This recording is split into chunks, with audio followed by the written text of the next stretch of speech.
Hello everyone, I welcome again to all of you in my BEd tutorial classes success in teaching field. हम लोग यहाँ पर BEd previous year questions को discuss कर रहे हैं और आज जो हम लोग डिस्कस करेंगे पेडागोजिकल जो सब्जेक्ट होता है, पेडागोजिकल सब्जेक्ट में आपका जो फारसी सब्जेक्ट है उसको डिस्कस करेंगे। पहला क्वेश्चन देखते हैं क्या कह रहे हैं कि पहला क्वेश्चन में कहा है कि तदरीस से आप क्या समझते हैं। जिसे आप जानते हैं ना, दर्स तदरीस जो होती है, तदरीस से आप क्या समझते हैं, पढ़ाने से आप क्या समझते हैं। तदरीस से मुतालिक किसी दो स्किल पर तफसील से बहस कीजिए। देखिए, तदरीस के बहुत सारे स्किल्स है, यानी कि पढ़ाने के बहुत सारे स्किल्स है।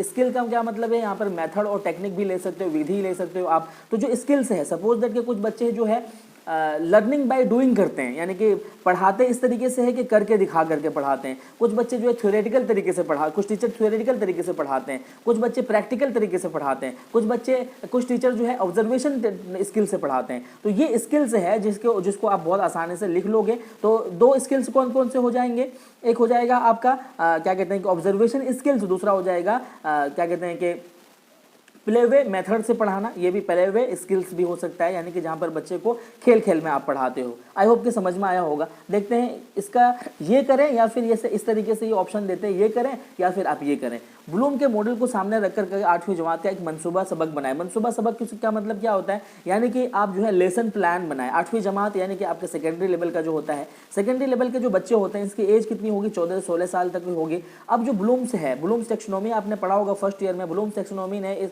अपने टीचिंग मेथड को 3 भागों में बांटा था। ये कहते हैं कि पहला जो होता है कॉग्निटिव होता है, दूसरा जो होता है अफेक्टिव होता है, तीसरा होता है साइकोमोटर।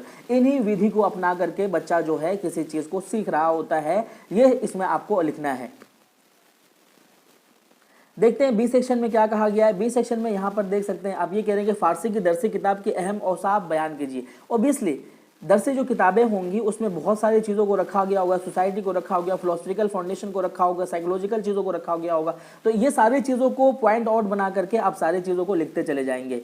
उसके बाद है आपका यहाँ पे LCD, ठीक है, प्रोजेक्ट तदरीस के कितना मुआविन है, फारसी के हवाले से बयान कीजिए। ऑब्वियसली LCD प्रोजेक्ट तदरीस, यानी कि आप कोई चीज़ पढ़ा रहे हो तो आप क्या करते हो, कभी DVD के माध्यम से, कभी LCD के माध्यम से, कभी कंप्यूटर के माध्यम से, कभी ऑब्जेक्टिव प्रोजेक्ट के माध्यम से। तो इन माध्यम से जब आप पढ़ाते हैं तो ये कितना मुआविन होता है, कितना मददगार होता है। ऑब्वियसली आपका क्लास बहुत मददगार बनेगा इस इक्विपमेंट को अप्लाई करने से। तो आई होप कि ये भी आपको समझ में आया होगा।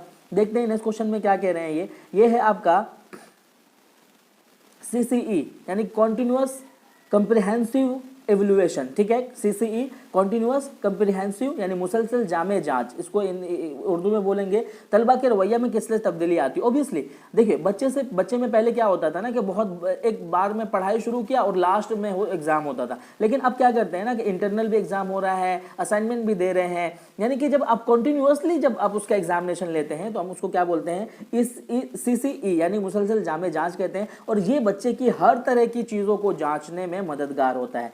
या फिर यहाँ पर जो है यहाँ लिखे हुए हैं कि फारसी के एक अच्छे उस्ताद के अंदर खुसूसियात कौन कौन सी होनी चाहिए, वजाहत कीजिए। बहुत सिंपल है, फारसी के उस्ताद के अंदर में बहुत सारी कौन कौन सी क्वालिटीज़ होना चाहिए वो आपको यहाँ पर बताना है। तो क्वालिटीज़ में कौन कौन सी चीज़ें आ जाएंगी कि जो फारसी का उस्ताद है यानी कि टीचर है उसको क्या समझ होनी चाहिए, फारसी की अच्छी समझ होनी चाहिए, बच्चे के मनोविज्ञान की समझ होना चाहिए। तो ऐसी चीज़ें आप यहाँ पर लिख देंगे। आई होप कि वीडियो समझ में आया होगा। आपके लिए अगर ये वीडियो हेल्पफुल है तो आप दूसरों के साथ शेयर, लाइक, सब्सक्राइब भी करें। Thank you so much video देखने के लिए।